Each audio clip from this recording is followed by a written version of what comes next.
Bonsoir, chers...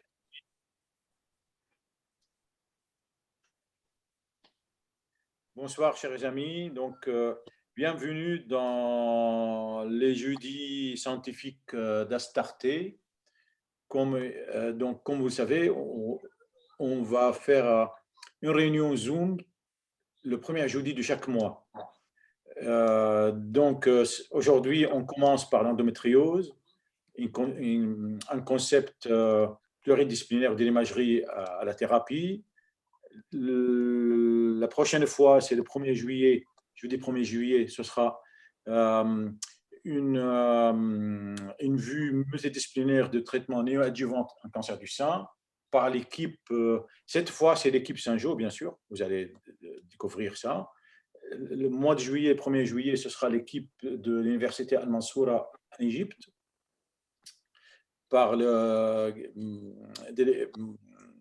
dirigé par le professeur Walid Nahas.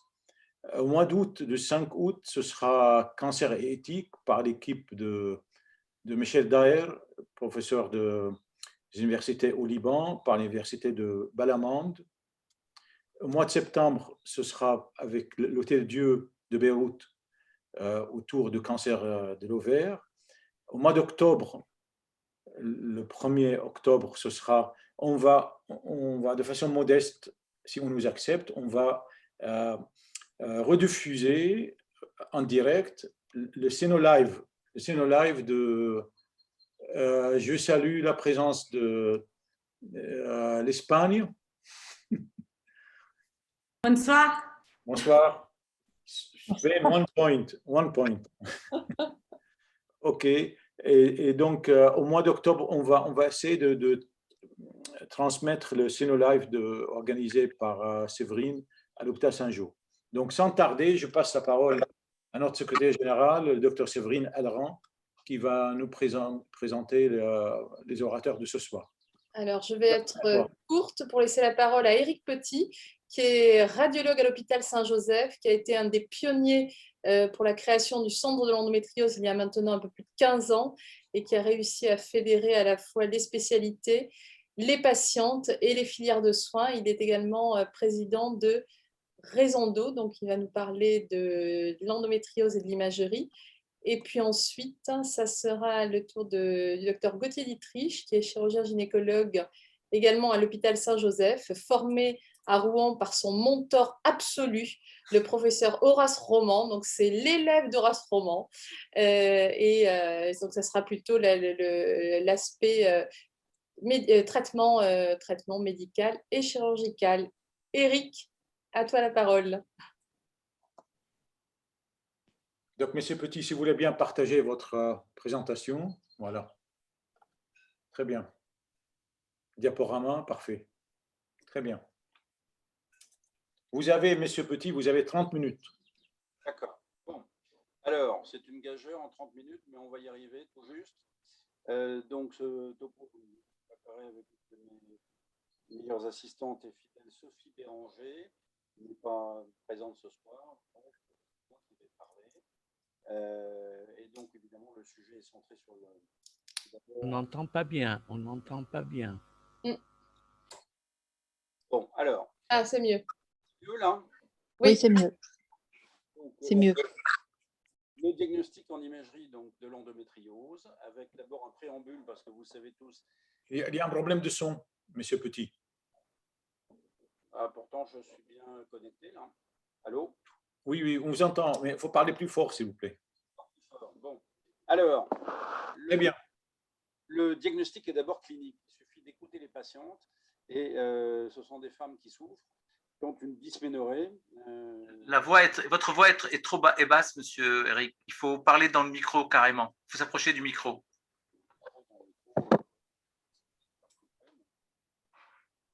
Ah, c'est mieux? Non, guère mieux. Encore plus. Ah oui. Ah, c'est bon là? Ah oui, ça c'est bien ça. C'est bien là? Ah oui, ça c'est bien. Bon, ça me va ça. Devant, comme à l'Olympia là. Voilà. Alors on y va. Donc, la dysménorrhée est souvent majeure. Il y a un marqueur clinique que vous connaissez bien qui est l'absentéisme scolaire chez les jeunes femmes et ensuite l'absentéisme professionnel. Les ménorrhagies, bien entendu, font partie des signes cardinaux. La dyspareunie profonde, la dyskésie rectale, la dysurie, les douleurs pelviennes chroniques, parce qu'au-delà d'un certain temps d'évolution, évidemment, la maladie devient chronique et dépasse le cadre strict des règles des douleurs cycliques. L'infertilité est évidemment un des symptômes, souvent plus tardifs et parfois, hélas, encore révélateurs, car vous savez que c'est la première cause d'hypofertilité dans 30 à 40% des cas. Et enfin, il y a un symptôme qui n'est pas si rare que ça, qui est la douleur scapulaire droite ou la douleur de l'hypochondre droit, cyclique, et qui témoigne de localisation diaphragmatique. Bon.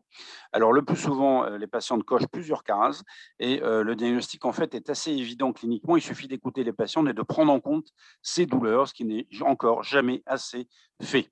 Et c'est pour ça qu'il y a une errance diagnostique, vous le savez, d'en moyenne 7 à 9 ans, voire plus. Alors, quels sont les moyens diagnostiques techniques, puisque l'imagerie maintenant a, vous le savez, supplanté totalement la celluloscopie qui ne doit plus être exploratoire. Au-delà donc de l'analyse, l'anamnèse, l'examen clinique habituel n'est pas du tout suffisamment sensible. Et en revanche, nous avons deux outils en imagerie très puissants qui sont l'échographie endovaginale, qui est un examen de première intention et de référence. Alors évidemment, la difficulté, c'est qu'il faut qu'il soit effectué par un radiologue expert de la maladie et de cette technique pour augmenter significativement sa sensibilité. Et l'on peut aller au-delà, ça c'est un chiffre moyen dans les issues des différentes études, mais en pratique, évidemment, on peut amener ces chiffres en sensibilité, en tout cas dans notre équipe à plus de 90%, et en cela, elle est au moins équivalente à l'IRM. Bon, l'IRM pelvienne est également un outil intéressant, moins spécifique et à mon sens d'ailleurs moins sensible, parce que des localisations aussi simples, aussi millimétriques que superficielles, je vous montrerai des exemples, ne sont pas dépistées par l'IRM. Or, ça fait partie du diagnostic. Donc, bien entendu, grâce à cela, eh bien, il n'est plus lieu de faire de celluloscopie exploratoire qui ne doit devenir que thérapeutique, une fois que le diagnostic a été posé et affirmé en imagerie. Alors, il y a différents spectres anatomocliniques qui concernent donc ces patientes et de façon très, très fiable. L'atteinte utérine, que l'on appelle usuellement adénomiose, hélas, parce que je pense que le terme d'endométriose utérine est plus adapté, on verra pourquoi, eh bien, responsable d'une dysménorrhée et de la ménorrhagie, des ménorrhagies. L'atteinte latérale ovarienne, qui est en pratique silencieuse. Le kyste ovarien, s'il n'existe que tout seul, mais c'est 1% des cas, donc c'est quasi virtuel, n'est pas douloureux en soi. Et l'hydro ou l'hématosalpinx, quand il y a des adhérences suffisamment importantes qui entraînent une dilatation de ces trompes. Et l'atteinte dite superficielle qui est péritonéale, responsable de douleurs pelviennes chroniques. Et enfin, l'atteinte dite profonde qui est la plus délétère sur le plan clinique, puisque c'est responsable notamment de la dyspareunie profonde, de la dyskésie, la dysurie, voire d'hématurie ou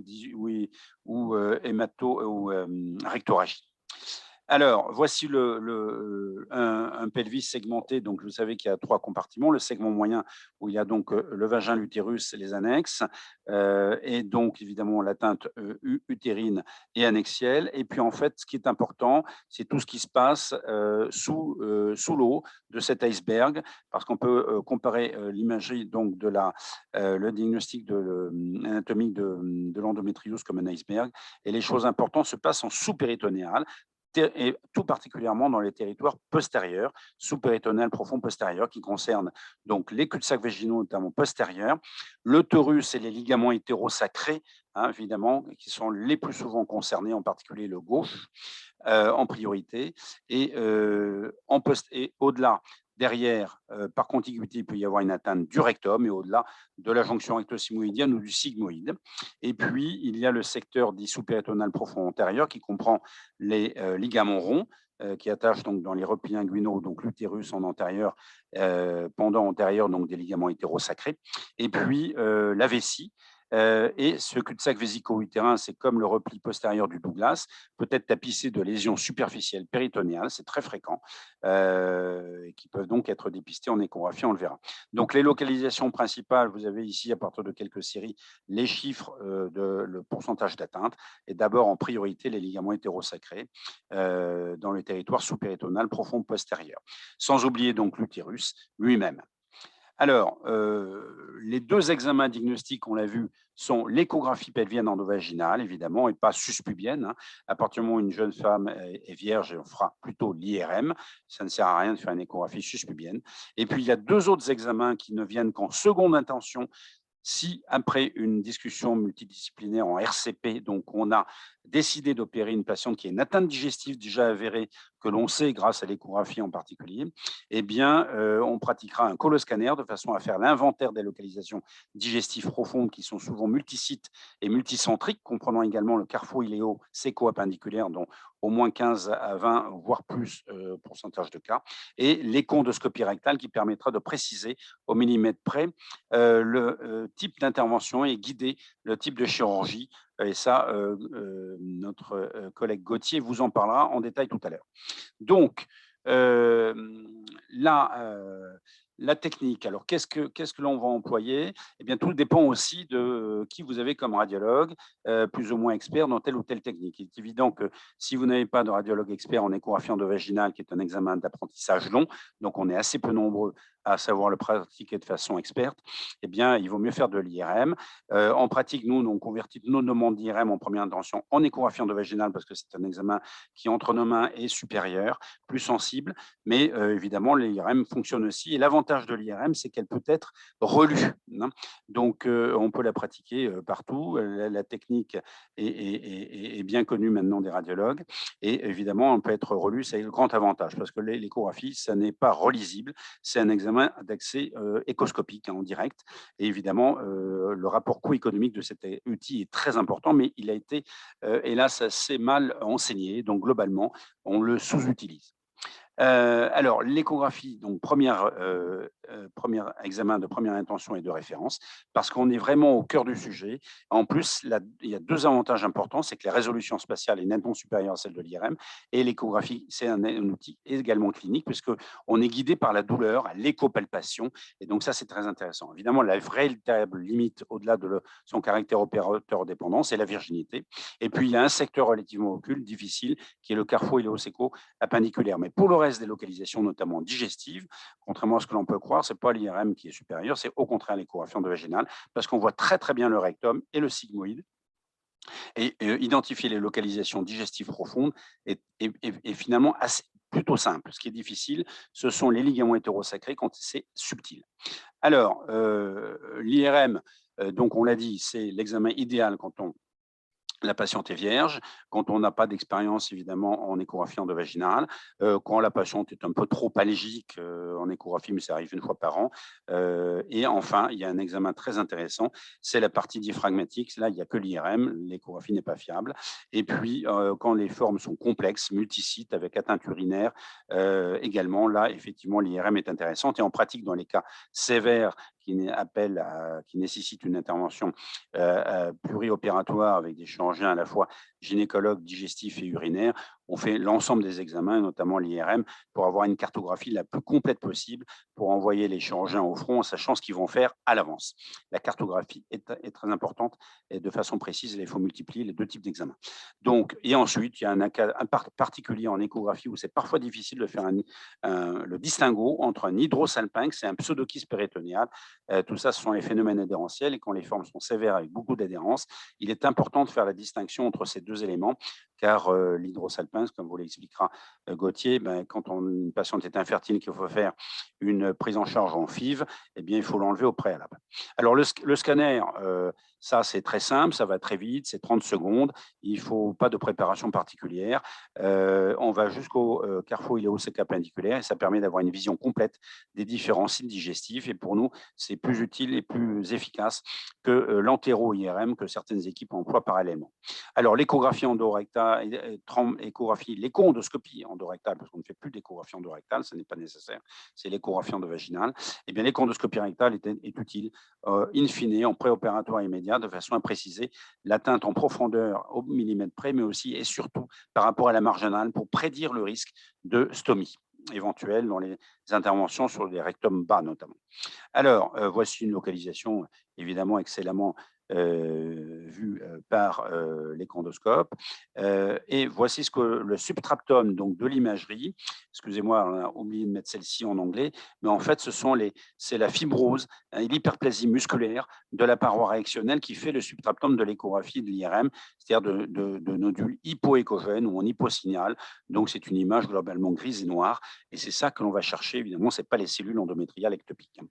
Alors, les autres examens, évidemment, là, tous les examens de la lumière n'ont aucun intérêt. Bon, éventuellement l'entéro-IRM, mais évidemment pas les coloscopies, fibroscopies. Bon. Alors, l'endométriome, c'est très simple, vous le savez, ça, tout le monde connaît. C'est l'image la plus classique. C'est un kyste à contenu échogène régulier, fin, avec un renforcement postérieur. Il y a toujours, enfin dans 70% des cas, un petit point en périphérie qu'on appelle un dépôt hémocidérique punctiforme. Il n'y a pas de contour régulier. C'est anfractueux en raison de la fibrose environnante. C'est du sang chronique et il n'y a pas de vascularisation ni interne ni périphérique. Donc, on fait très bien le diagnostic différentiel avec le kyste lutéal notamment. C'est très simple et l'homogénéité et le caractère serré de la trame est tout à fait éloquent. Donc, il n'y a aucun diagnostic différentiel possible. L'atteinte utérine. Alors ça, c'est un peu délicat parce qu'on parle d'adénomiose habituellement. Or, voici une femme jeune de 21 ou 22 ans qui a des localisations intra sur cette coupe échographique. Vous voyez très très bien ce stroma hyperéchogène de l'endomètre ectopique dans le myomètre interne et ces glandes kystiques dilatées et qui témoignent donc de l'ectopie du endomètre dans le myomètre. Alors, chez une femme jeune, et ça peut commencer à 15 ans, eh bien, on a toujours une atteinte intra-utérine variable, celle-ci est déjà assez conséquente. Et ça n'est pas l'équivalent de l'adénomiose de la femme de 45 ans qui a 3 enfants. Ça, c'est un phénomène physiologique, l'aboutissement de 30 ans de contraction utérine. Là, c'est pathologique, ça s'intègre dans l'endométriose et il y a aussi le plus souvent déjà des localisations extra-utérines, notamment les ligaments hétérosacrés. Donc, c'est pour ça que moi, je tiens sur le plan conceptuel à parler d'endométriose utérine et non d'adénomiose. Voici une patiente de 35 ans infertile, dysménorrhée. Elle a une forme focalisée ici d'atteinte intra-utérine, donc focale, avec une hypervascularisation radiaire. L'hypervascularisation Doppler énergie est un signe adjonctif très intéressant parce qu'en fait, ça témoigne du caractère inflammatoire réactionnel de l'utérus contaminé et colonisé par l'endomètre. Alors, voici la forme dite externe de l'adénomiose, entre guillemets, c'est-à-dire l'endométriose, qui va de dehors en dedans à partir d'un ligament hétérosacré sur une coupe ici récurrente axiale postérieure oblique, et on voit très très bien la pénétration des cellules et donc la réaction hyperplasiante de l'isthme utérin ici à cette atteinte du ligament hétérosacré gauche, et ici un petit kyste ovarien endométriosique qui vient coller parce qu'il y a une rétraction liée à le tractus fibreux du ligament hétérosacré épaissi. Et c'est évidemment sensible à l'échopalpation, et ça rajoute un élément clinique intéressant. Alors, voici l'équivalent en IRM avec une plage en hyposignal chez cette même patiente qui a donc un épaississement du torus et du ligament hétérosacré gauche et la pénétration de l'isthme utérin. Donc ça, c'est ce qu'on appelle, à mon avis, de façon faussée, adénomiose externe, c'est de l'endométriose utérine, c'est rentré de dehors en dedans. Et à l'intérieur, il y a l'endométriose intra-utérine interne. Donc parfois, ces patientes ont des utérus totalement mangés de dehors en dedans, de dedans en dehors, et ça, c'est très mauvais pour la fertilité. Et tout ça, c'est l'endométriose et pas de l'adénomiose.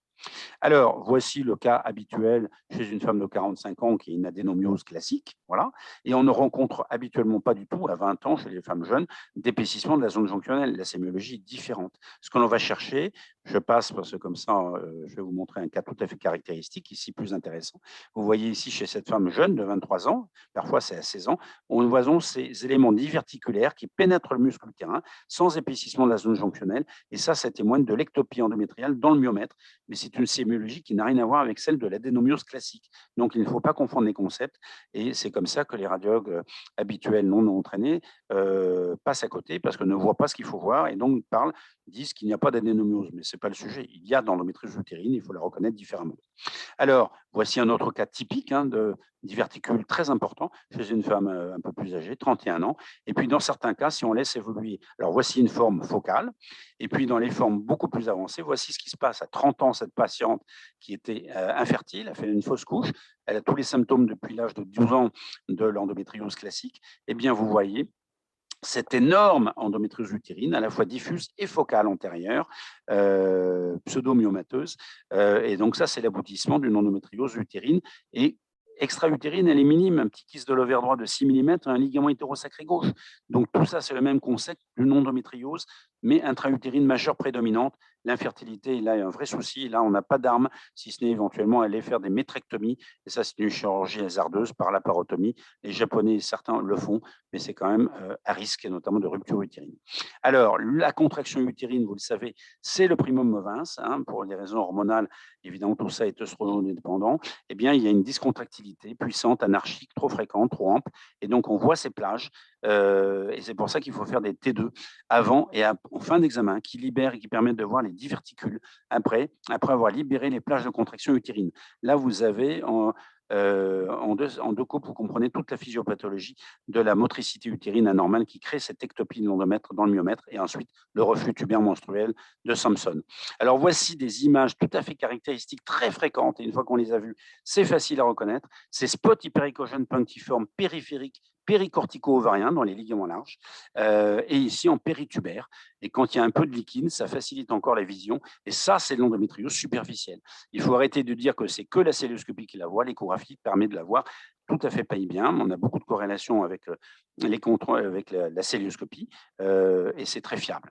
Alors que l'IRM ne permet pas de dépister ces localisations superficielles, rétro-utérines notamment ici, et qui sont parfois les seules endométrioses extra-utérines perceptibles.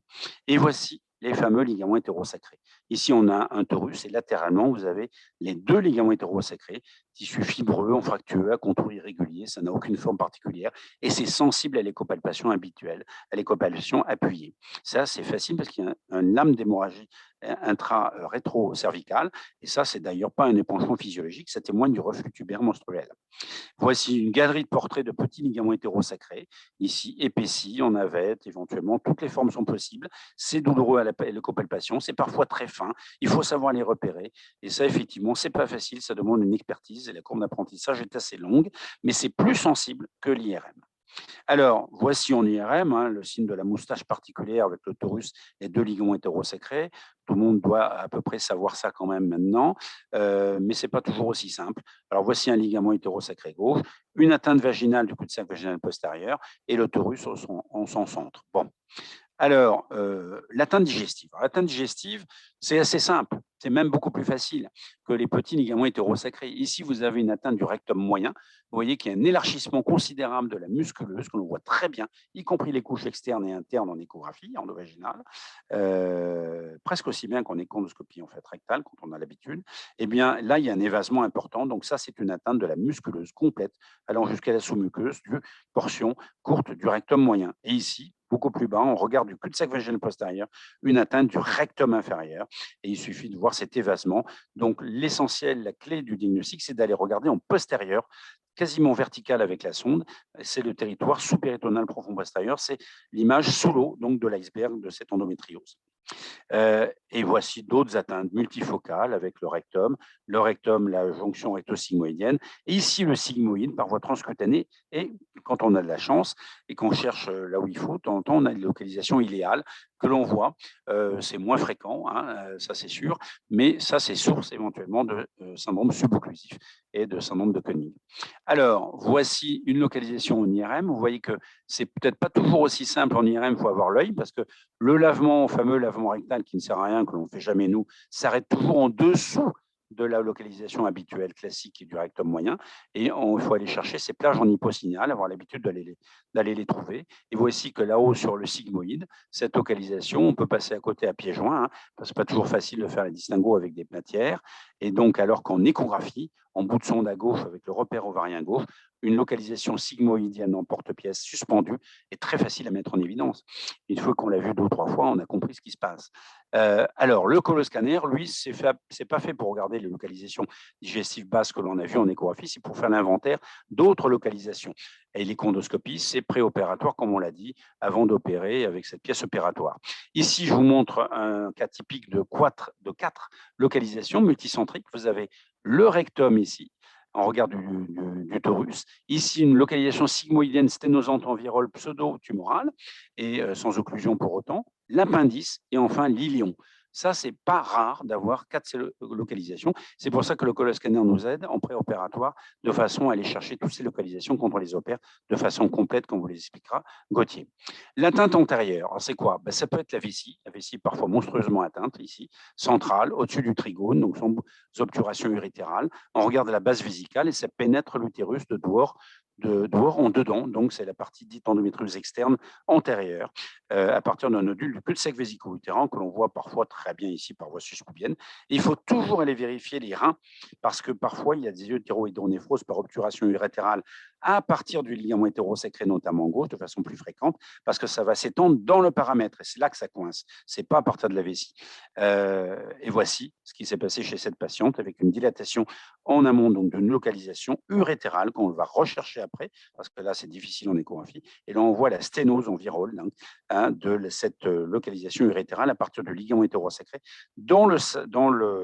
jusqu'à la lame sacro-rétro-gynécopubienne, donc dans le paramètre latéral à gauche essentiellement, parce que l'atteinte du lus gauche est plus fréquente.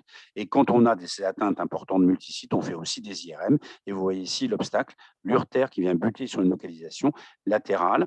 Et puis, une atteinte antérieure du cul-de-sac vésico-utérin, mais ce n'est pas celle-ci qui entraîne l'obstacle urétéral, c'est l'atteinte du ligament hétérosacré. Et sur la même coupe, vous avez l'atteinte sigmoïdienne en prime. Donc, il y a une atteinte multisite que l'on va devoir opérer avec plusieurs opérateurs dans chaque spécialité, évidemment. Alors, le coloscanner, on le rajoute dans ce cas-là, évidemment. Donc, on fait des bilans complets quand les formes sont sévères, multi-anatomiques. Le 5e secteur, il ne faut pas l'oublier, c'est les adhérences. Donc, il y a parfois un simple hydrosalpinx. Certes, c'est facile à distinguer. Vous voyez, les hématosalpinx, à contenu écogène, comme en IRM, c'est facile, en FATSAT, qui fait ressortir le sang. Mais ce n'est pas toujours aussi simple. Voici un cas de figure où il y a plusieurs endométriomes. Il y a une grosse collection ici, un contenu hématique. Qu'est-ce que c'est? Ici, vous avez un kyste lutéal. Ici, vous avez un hydrosalpinx à gauche. Là, il y a des ligaments hétérosacrés. Eh bien, il y a une autre colocalisation qui s'appelle un pseudokyste péritonéal, qui est donc l'entrappement dans des adhérences importantes du liquide de sécrétion ovarienne non résorbé par le péritoine à cause de ces nombreuses adhérences, et ça participe aux douleurs. Et il faut faire le distinguo entre hydrosalpinx et pseudokyste. Ce n'est pas toujours simple, c'est pour ça on multiplie les techniques et on fait l'IRM qui permet de nous aider à faire le distinguo entre le pseudokyste, l'hydrosalpinx, parce que parfois c'est multiple. Et donc là, il faut parfois opérer donc les hydrosalpinx quand on doit faire une FIV, parce que ça ne marche pas. Sinon, il y a une sécrétion de liquide toxique qui vient perturber le transfert embryonnaire. Enfin, le petit secteur non négligeable, il faut poser la bonne question de l'épaule droite douloureuse pendant les règles, parce que les patients n'y pensent pas forcément. Eh bien, c'est dû à ces localisations diaphragmatiques latérales, parfois importantes comme ici, parfois très minimes comme celle-ci, et ça peut même se trouver dans l'espace de Morrison, très rarement à gauche. 98% des cas, c'est à droite. Eh bien, ça, c'est très facile à voir en IRM coronal. Une seule séquence, un T1 FATSAT, ça suffira. Et en apnée, ça marche très bien. C'est facile à identifier, il ne faut pas hésiter, parce que là, l'échographie, évidemment, est en défaut. C'est pas simple. Alors, enfin, dernier secteur très simple, un nodule cycliquement douloureux de la paroi abdominale, notamment sur cicatrice de césarienne, c'est toujours une localisation d'endométriose. Hypoéchogène, quasiment avasculaire, à contour fractueux, ce n'est pas la peine d'aller faire d'IRM. Vous faites ça, vous confortez en échographie suspubienne, et là, vous voyez la taille, et après, ça se traite selon différentes modalités, comme vous le dira Gauthier. Donc, à la fin, eh bien, d'abord l'examen clinique, d'abord l'anamnèse, et ensuite, idéalement, l'échographie endovaginale entre les mains d'un expert, sinon l'IRM. La chirurgie, quand on l'a décidé pour l'atteinte digestive, sera précédée du coloscanner et des colonoscopies rectales. N'oubliez pas d'aller vérifier les reins quand l'atteinte est sévère latéralement et postérieurement pour ne pas passer à côté d'une urétero-hydronéphrose. On en a régulièrement, hein, et parfois ça va jusqu'à la destruction rénale avec nécessité de néphrectomie. Heureusement, c'est rare. Et puis enfin, l'atteinte de l'épaule droite, la douleur scapulaire droite cyclique, c'est l'IRM diaphragmatique. Alors, petite pub, on a écrit un livre l'année dernière qui est sorti le 4 novembre dans l'ensemble de l'équipe, y a participé, publié chez Elsevier, endométriose diagnostique et prise en charge, voilà, qui fait la synthèse de toutes ces données, de la clinique à la thérapeutique, être à peu près exhaustif comme livre. Et puis, voilà notre magnifique outil de travail, le bâtiment de la femme, où sont hospitalisés la plupart des patientes. Merci beaucoup, je suis tout juste dans les temps, mais j'ai été un peu rapide, je m'en excuse. Vous êtes parfait, très bien. Séverine, à toi. Merci beaucoup, Monsieur Petit. Véronique Boutet, la dernière fois que je vous ai vu, c'était à une formation à Fort Comède. Bravo. Voilà. Moi-même, je suis formatrice à Fort Comède, mais en sein. Mais j'ai vraiment...